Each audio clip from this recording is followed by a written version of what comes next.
Salam kimia adik-adik, kali ini kita jumpa lagi dengan Ibu Eli ya. Kita akan membahas tipikal soal menghitung pH larutan garam yang mengalami hidrolisis. Namun soal ini diawali dengan reaksi asam dan basa ya. Jadi di dalam soalnya itu ada tipikal kita harus membuat reaksi asam dan basanya lebih dahulu. Ini soalnya. Sebanyak 90 ml larutan dietilamin 0,01 molar dengan nilai konstanta basa 9 kali 10 pangkat min 4 direaksikan dengan larutan asam klorida 0,09 molar sebanyak 10 ml ya. Hitung berapa pH larutan yang dihasilkan. Nah, di sini ada opsinya. Nah, soal ini menuntut kita bisa mengidentifikasi di awal apakah zat yang terlibat itu merupakan asam atau basa ya. Kalau asam dia asam kuat atau lemah ya. Kalau basa dia basa kuat atau lemah ya.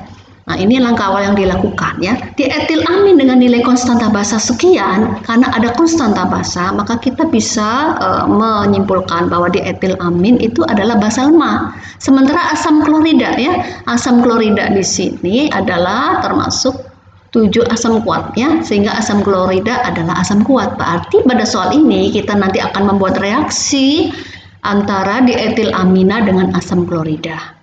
Nah, karena tidak ada struktur molekulnya, sekarang kita akan membuat dulu ya struktur molekulnya seperti apa sehingga kita punya gambaran yang jelas.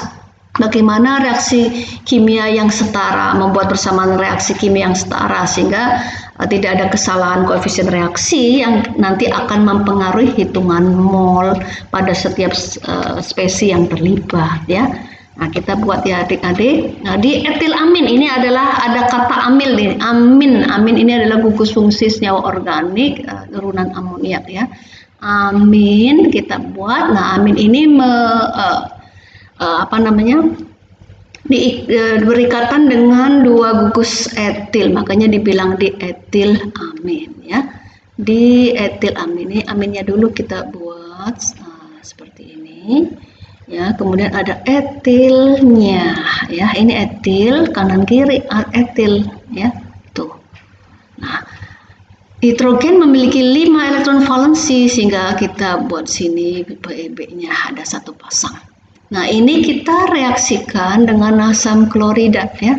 Nah, asam klorida pada atom Cl itu memiliki 6 elektron bebas atau 7 elektron valensi ya. Nah, dengan demikian kita tahu bahwa Cl di sini adalah good living group ya. Jadi atom yang sangat mudah pergi dari ikatannya ya. Dia nanti akan menghasilkan seperti ini adik-adik, Cl min ya. Cl min. Sementara H-nya adalah apa? H plus ya, lepas ya. Karena kita juga tahu HCl memiliki beda keelektronegatifan yang cukup tinggi. Dengan demikian PEB pada atom N ini akan disumbang. Ini PEB-nya adik-adik, ini akan disumbang ke atom H yang spesies H plus yang lepas ya. Maka kita tahu bahwa ini adalah karakter dari sebuah basa Lewis, yaitu donor PEB, sementara HCl adalah asam Lewis karena dia adalah akseptor PEB. Hasilnya apa? Hasilnya adalah sebuah seperti ini garam ya, dietil amonium klorida. Kenapa amonium? Ini tadi ada H yang sudah disumbang, sini berikatan. Ini tetap berikatan dengan H ya, adik-adik. Ini H yang berasal dari ini ya, berasal dari ini kan. Nah, sehingga di sini atom N-nya ini memiliki muatan parsial 4 ya, muatan parsial positif dengan 4 ikatan kovalen, sehingga ini namanya ion diamonium dengan berikatan dengan Cl- ya seperti ini. Jadi inilah yang kita sebutkan diamonium klorida ya, dietil amonium klorida. Ini adalah merupakan garam asam ya. Garam dietil amonium klorida dibentuk dari dietil amina bereaksi dengan asam klorida ya. Sampai di sini jelas ya adik-adik. Nah, jadi kita yakin bahwa ini koefisien reaksi yang terlibat dalam setiap reaksi kimianya ini ya 1, 1, 1, 1, 1 ya. Nah, sekarang kita lanjutkan dengan hitungannya ya. Artinya berapa sih jumlah zat yang bereaksi pada masing-masing asam dan basanya? Di sini 90 ml larutan dietilamin dikalikan 0,01 molar supaya kita mendapatkan satuan milimol ya, molar kali mililiter jadi milimol. Nah, ya. Nah, kemudian bereaksi dengan asam klorida 0,09 molar sebanyak 10 ml. Jadi ini juga sama. Dikalikan sehingga kita menghasilkan kita memiliki jumlah 0,9 milimol ya.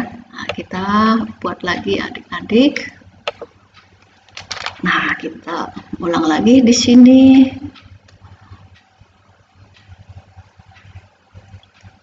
Di etil amin bereaksi dengan HCl akan menghasilkan garam. Di etil amonium klorida ya, nah, di sini kita kasih keadaan awal, kemudian yang bereaksi dan keadaan setimbang ya. Nah, pada keadaan awal tadi kita sudah hitung ada 0,9 milimol ya, kita taruh di sini 0,9 milimol. Ini juga sama ya, 0,9 milimol, sementara garamnya kan pada keadaan awal belum terbentuk. Lalu karena ini koefisien reaksinya satu semua ya. Nah, berapa yang bereaksi? Mestinya ya ini adalah reaksi pembatas keduanya 0,9, 0,9. Ini juga 0,9 milimol. Sehingga pada keadaan setimbang ya kita akan mengurangkan awal reaksinya ya. Di sini 0 ya, di sini 0 dan di sini artinya yang bereaksi adalah 0,9 ya, yang sisa adalah garamnya 0,9 milimol garam di etil amonium klorida. Artinya ini adalah ciri ya, ciri dari apa? Ciri dari pH hidrolisis ya. Ini kan yang bersisa adalah hanya garamnya, sementara ini 0, ini 0 ya. Lalu kita buat molarnya, milimol dibagi mililiter kan molar ya. Tadi volume totalnya mesti ya, karena ini adalah larutan campuran, maka kita gabungkan volume totalnya 90 ditambah 10 ml ya. Dapat berapa? 0,9 dibagi 100 sama dengan 9 kali 10 pangkat min 3 molar ya adik-adiknya. Ini adalah konsentrasi garam di etil amonium klorida. Karena kita tahu bahwa ini adalah garam asam, maka kita akan masukkan persamaan reaksi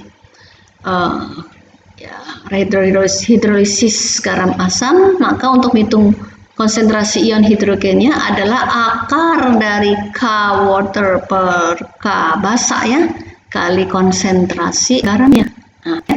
Nah, K water itu kan 10 pada keadaan 1 atm dan suhu kamar. Maka KB-nya tadi ada di soal 9 kali 10 pangkat min 4 ya, dikali 9 konsentrasi garamnya ini 9 kali 10 pangkat min 3. Nah, adik-adik bisa menghitung tanpa kalkulator. Coret ya.